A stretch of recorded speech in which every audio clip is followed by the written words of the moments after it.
Hi, my name's Vanessa and today I'm going to be talking to you about all the books that I read in January. As I've been getting older, I feel like I'm taking on more in my normal adult life, so that my reading sort of took a big slump over the past couple of years. But January 2020 was the most books that I've ever read in a month. I read a staggering 27 books and only 5 of them were graphic novels. So the rest of the books were actual physical books. None of them were e-readers. Some of them were chunky. I read a couple that were over 800 pages.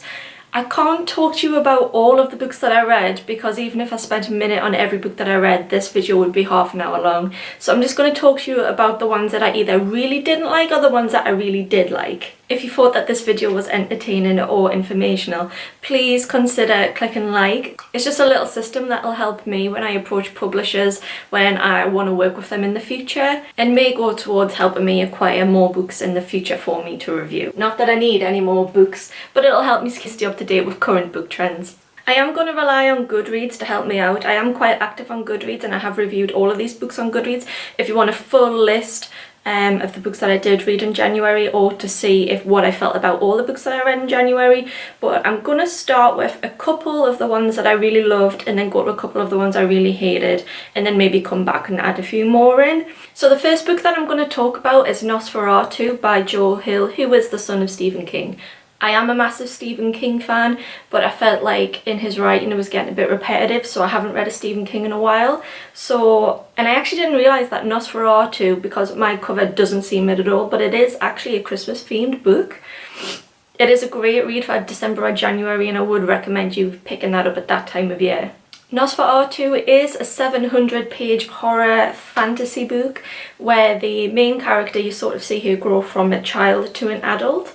She does have sort of a superpower, if you will, where if she rides her bike across a bridge that only she can see, she's taken to a place where she can find something that is lost. So for example, if her mother lost a bracelet somewhere 1,000 miles away, she could get on her bike and then ride across the bridge, and she would end up in that place where the bracelet is missing so that she can find it and bring it back. She finds out throughout her teenage life that she isn't the only one with these type of powers, and that other people can and are using these in not a positive way that she's using them. She does find that as an adult, her son is kidnapped by someone who can take children to a place that only exists in their sort of mindscape that nobody else can access, and they take children there and they sort of like drain the life out of them so that they can carry on living, and her son is kidnapped and taken to that place.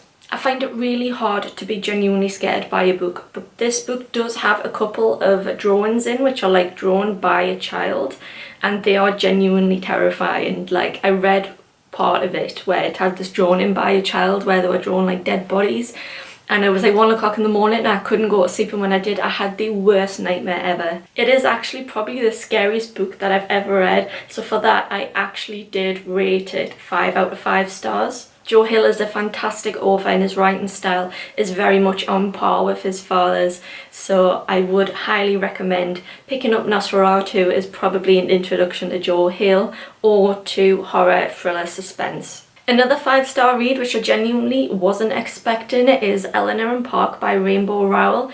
I did read Fangirl and only rated it 3 stars. I wasn't overly impressed by it, and to be honest it wasn't memorable at all.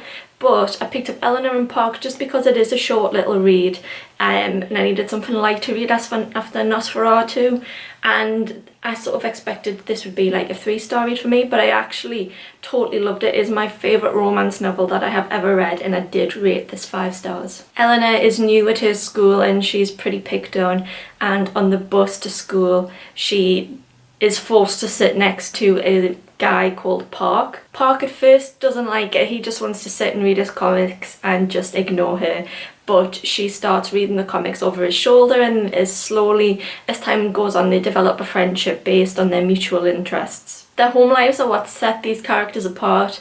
Eleanor is growing up in an abusive household.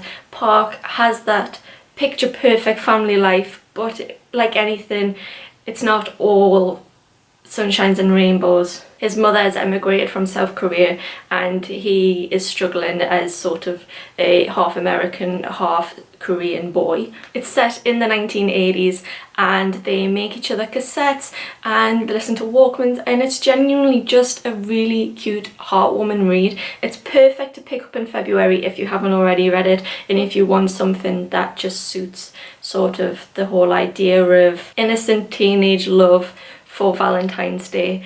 I would highly recommend to picking up no matter what age you are, but it does say on the back that it's not suitable for young readers.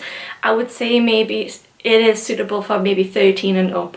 There's nothing too graphic in it, so I would highly recommend picking this up if you haven't already. Another book that I've had for a couple of years and really enjoyed when I finally got around to reading it was Half Bad by Sally Green.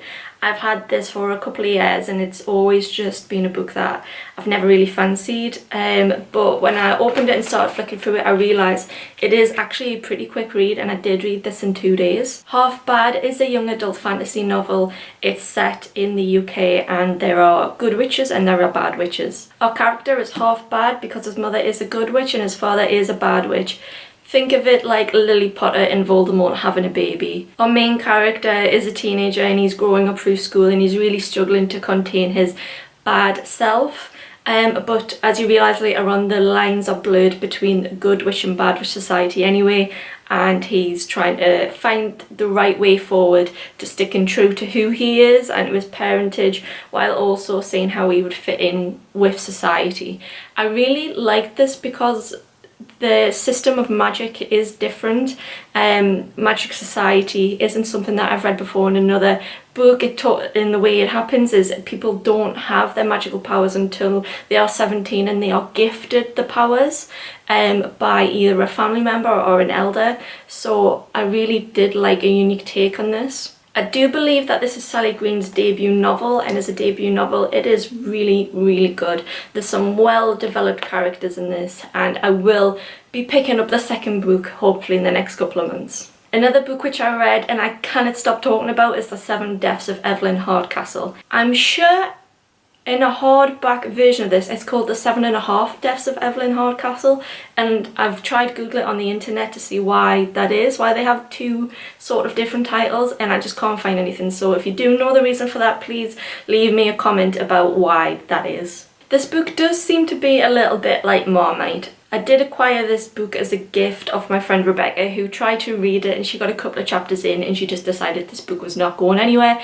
and it wasn't for her, and she just didn't want to continue reading it. So she gave the book to me and I picked it up with probably medium expectation, but ended up not finish it. I finished it within about 3 days, and it is a very lengthy book. It's about 600 pages, but I just couldn't put it down. The author has done such a fantastic job in the writing, in the suspense, in the mystery. I genuinely got all the way to the end and could not figure out who had murdered this girl. Think of it as sort of like a futuristic Agatha Christie novel set in the past still. I would say it's probably got the setting of about 1920s.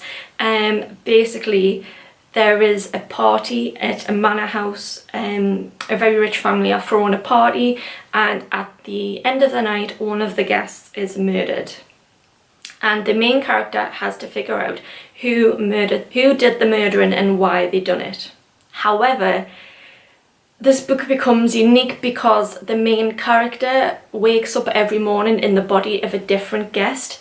Although he is still himself, he is his own soul, but he wakes up in someone else's body, and they are the people that are the main witnesses to the murder. So he takes on their personalities and he takes on their traits, and he uses that individual's experience and where they are on that day to help solve this murder. I really enjoyed this. I can see this being made into a movie in the future. I would totally read another book set in this universe because I absolutely loved it. I've lent it out to other people, and usually I wouldn't let other people take my books, but I've just enjoyed it so much and I wanted to talk about it, so I've been giving it to other people, like, please read this and tell me what you think, please read this and tell me what you think, because it is one of my favourite books I've ever read. But considering Rebecca didn't like it, I didn't know if it was just me or whether it's a case of either you love it or you hate it, and I'm dying to get it back. So that I can reread it again, because I genuinely would. Even with no more happens at the end, the writing was just so good. Another book that I read and enjoyed was the ever so popular Room. I'd been seeing this book in secondhand shops for so long, and I finally just decided to pick it up because I had some book credit in a bookstore, and I didn't expect to enjoy it because of how much hype there is. Again, it seems like one of these books where you either love it or you hate it. I kind of understand from the perspective of people that don't like it because of the way that it is written.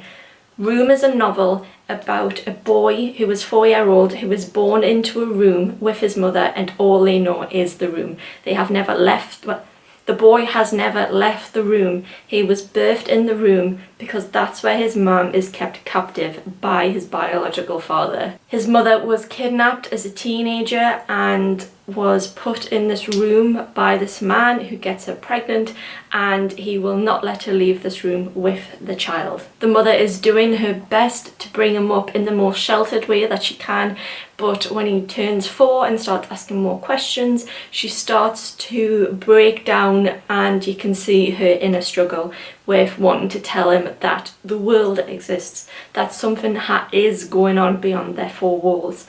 But as a 4-year-old, he really doesn't take this in, he doesn't understand, and he doesn't want to leave Room. The book is written in a first-person perspective from the 4-year-old boy, which I believe is why a lot of people don't like it, because it does come across as quite basic.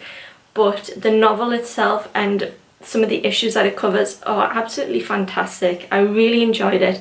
I wouldn't say it was entertaining because it's not a nice topic to read about, but I did read it and understood the hype and did appreciate it for what it was. If you haven't read it, I know it's in a lot of charity shops, it's worth picking up for £1 or £2. Another book that I really enjoyed was Me by Elton John. I mean, if you're going to read an autobiography from anyone, make it Elton John, because he has had such a fantastic life and it just seemingly came out of nowhere. His success just ballooned so quick. He's done so much, but at the same time he's so humble, he's so self-deprecating, and it just was really easy to read, and it wasn't a joy to read because he does go into a lot of things that you would expect him to shy away from. I obviously was not of the era that Elton John became famous, and it was good reading about that time and how music was developing, so I do recommend picking that up if you are a fan of music. I think next I'm going to talk about some books that I really didn't enjoy. The first one is The Fandom by Anna Day. I picked this up in a second-hand store, and like I said, I had book credit to use, so I was just grabbing some books that I'd maybe never heard of. This is a young adult, and it says a fantasy adventure on the back. I'm not sure how I would describe this book, if I'm honest. I appreciate the thought and I appreciate the concept of it, but I just don't think it was well executed. A group of friends who are mega fans of this make-believe book and film are dressed as their characters to go to Comic-Con.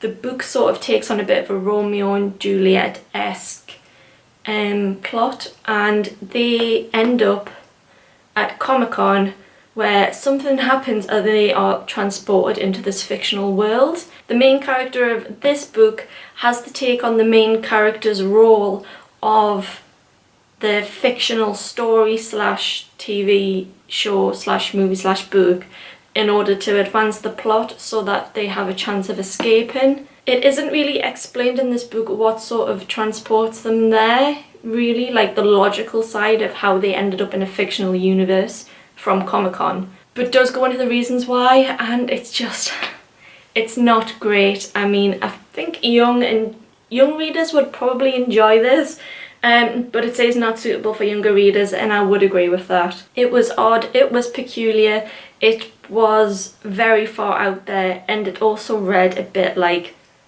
strangely enough, it read like fan fiction. It didn't read like something that had been published. I hate to say it because writing a novel is someone's pride and joy, and I understand that for Anna Day this is probably her baby and I'm criticising her baby, but this definitely needed a better editor when it came to getting this book published. Another book that I picked up secondhand, and I'm going to be honest, I picked it up for the sprayed edges because it's kind of pretty, and I thought if I enjoyed this, I'm going to find a way where I can display this nicely. It was The Squareroot of Summer by Harriet Rutter Hapgood. I really wanted to like this because the author does mention in her biography that she spent some time in the city where I am from, so I really wanted to kind of show that local support, but unfortunately this book sort of fell flat for me. It's a contemporary romance with a little bit of a science fiction twist, so the setting is in sort of like a rural UK village on the coast, and the main character keeps getting transported through time back at certain points of her life which are changeable, and it's all about trying to end up with the right boyfriend. The author does attempt at using real science theory to back up the idea of her plot. For example, there's plenty of diagrams in here that explain sort of physics things that just go over my head, so like that, or like this about wormholes, and to be honest I just found the explanation behind that to be a bit tedious and wasn't really something that I was looking for in a light read. Considering this is sort of like a young adult, new adult book, I just found it a bit heavy in that regard. And even behind all the explanation about how this could be possible, it still just wasn't plausible. So I'm really sorry to the author, but I just didn't enjoy this. The characters weren't very fleshed out. I didn't particularly like any of them. And it also didn't read like something that would realistically be set in the UK. It kind of read like an American college romance. Not that there's anything wrong with that, I'm just explaining that it just didn't connect with me in that way. Another book that I read in January was In the Miso Soup by Ryu Murakami, not to be sort of mistaken with the Murakami of Norwegian Wood. This is a very, very short novel, and it is a translation from a Japanese novel. It's very popular on Goodreads. It has quite high reviews, but I just didn't like it. I didn't enjoy it. I thought it was boring throughout. But I did rate it 1.5 stars on Goodreads because the translation was very, very good. I would not recommend this book for people under the age of 18. This book is about a man that lives in Tokyo who does sex tours around the red light areas of Tokyo, let's just say, and an American uses his service and pays him a lot of money to take him around Tokyo. But it does transpire that this person is a very, very bad person. Not much else happens outside of that, and I feel like if I could sum a book up in that short amount of time, then there wasn't a lot to it. And there wasn't. The characters were neither here nor there, they weren't enjoyable, they weren't likeable. That probably was the idea behind the story, but I just found it to be a little bit... I didn't take anything away from it basically, and I will probably forget about it within a couple of weeks. A book that I got halfway through and then just decided to put down was Bloodlines by Rachel Mead. I feel like it was more so because I hadn't read the Vampire Academy books, and you are sort of expected to have read them before reading the spin-off series because the characters then aren't fleshed out in this book because it would be obviously too repetitive of Vampire Academy. But I'd read somewhere that Bloodlines was a better series than that one, so I had picked that one up on a whim, and I just felt like there was so much information, so much backstory that I was missing, that I just decided to put it down. This book was published in 2011. I can see it being a product of its time. I probably would have enjoyed it in 2011, but I'm sort of many years out of the vampires sort of phase. So if you're still in that sort of genre, then I would recommend picking it up if you have some knowledge of Vampire Academy. Otherwise, I would probably give this a hard miss. Right, now I'm going to talk about a book which I didn't only not like, it actually personally offended me. It is September Girls by Bennett Madison. It is rated 1 star. I rated it 1 star on Goodreads, and its overall rating is 2.97. It is probably the lowest rating book that I've ever read, and I totally see why. I picked it up because it was in the young adult section at a secondhand bookstore, and it had a beautiful cover. The cover didn't really tell me too much about it, but what I did expect from it was to be a contemporary by a seaside area. It was that, I will give it that, but I only had to get sort of 30 pages in before I was checking the gender of the author, because I just thought to myself, no woman would write about girls in this way. And I was right, it was a male, and the way that he was writing about girls was actually disgusting. Our main character is Sam, and he moves to a remote beachside for the summer with his dad and his eldest brother. They realise the town seemingly is overrun by young, beautiful females who have something more to them than meets the eye. The revelation is pretty much not shocking, kind of gross, and I did not enjoy it at all. I mean, the men in this book treat women like shit. I truly hated this book. Another book which I really didn't enjoy was Survivor by, I'm gonna butcher this, Chuck Palahniuk. He is also the author of Fight Club. I've read another couple of his books and really enjoyed them.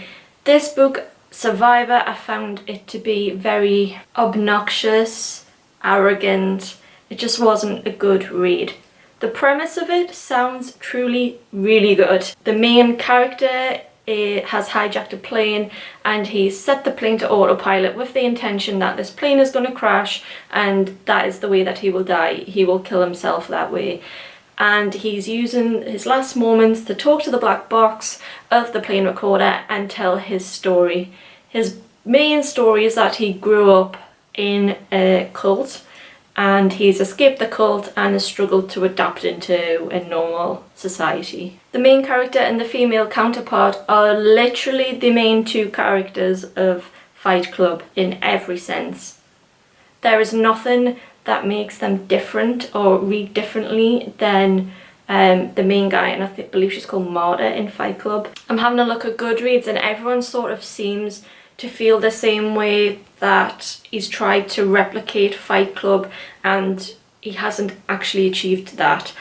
It actually put me off his writing altogether. I don't think I'd pick up another one of his books. Some books by him, if you are interested in picking something else up, I'd recommend Chalk and Invisible Monsters. They were pretty decent. Invisible Monsters was probably my favourite out of the two, but I definitely wouldn't recommend Survivor. Another book which I rated 1 star, which I have had on my bookshelves for absolute years, was Dominion by C.J. Sansom. It is a historical fiction, historical fantasy novel where the premise is that World War II had the opposite outcome, that Britain surrendered to the Nazis and Nazi Germany have sort of infiltrated British society and they are on the top rung. And the way that they have influenced Britain is through spreading their anti-Semitism and the idea that the Jews are on a lower rung of society. And underground there is a resistance led by Winston Churchill. The main character is obviously part of the resistance. He is half Jewish, and the book is spread over a couple of years. It's a 700-page book, and the main character keeps this a secret from his wife for all that time that he's actually part of the resistance. But again, I had an issue with the editing. This book could have easily have been chopped in half. It was far too long, it was far too dragged out, that none of the characters were worthy of being put into a book, if I'm honest. Everybody sort of seemed to love the main character and thought the main character was such a great guy, but he was arrogant, he was having an emotional affair with another woman behind his wife's back, he kept secrets from his wife when she was going through the death of their only son, and he basically ruined the lives of every woman in his life. I don't know how you can create a character which has led women on for their own personal gains and say throughout, they are such a good guy, they are such a good guy. The premise was very good, something I would definitely enjoy as someone who'd done a degree in history in this time, but the execution was very, very poor. This is the first C.J. Sansom book I have ever read. I have since, even because I wasn't going to read anything else by him, I have since picked up the Shard Lake series to give that a go. I have heard very, very good things about the Shard Lake series, so I have book 1, 2 and 3 in that, and I'm going to give them a go. Another book that I didn't like, wow, I feel like this video is just about books that I didn't like. I actually really enjoyed my January reading year. I read some of the best books I've ever read. But I mean, in 28 you're gonna have quite a lot of bad ones. So the next one was The Power by Naomi Alderman. I really wanted to like it, but I was just really bored throughout. I ended up finding that I was skipping paragraphs or skipping pages because some of it I just didn't enjoy. It's a multi-character focused book. Certain chapters are dedicated to certain characters and some of them were just not that great. The premise is that women all over the world find that they are developing a power which is sort of like an ability based on like electric or the ability to heal, and a teenager sort of becomes the figurehead for this movement and she's called Mother Eve. I feel like the Mother Eve character and storyline we have seen already in multiple books. It mainly reminded me of The Passage, but I feel like The Passage was done just so much better. And overall I just found it very boring because it was definitely nothing new and it was nothing exciting. It wasn't anything groundbreaking and the ending just totally fell flat. So I also did not enjoy the power. I'm going to end this video now because I feel like I've been talking for a very long time and I don't want to make this too long. Like I said before, you can find out about all 28 of my reads on Goodreads, and if you like this video, please consider subscribing so you can watch my next one. My next one, I'm going to talk about my 5-star predictions, or I'm going to talk about how I built my bookcases, or I'm going to talk about Valentine's Day reading recommendations. So if you'd like to see them and make sure you're notified, please consider subscribing. And also, like I said before, liking this video will really help me when it comes to me working with publishers in the future. Thank you for watching and I'll see you in the next one.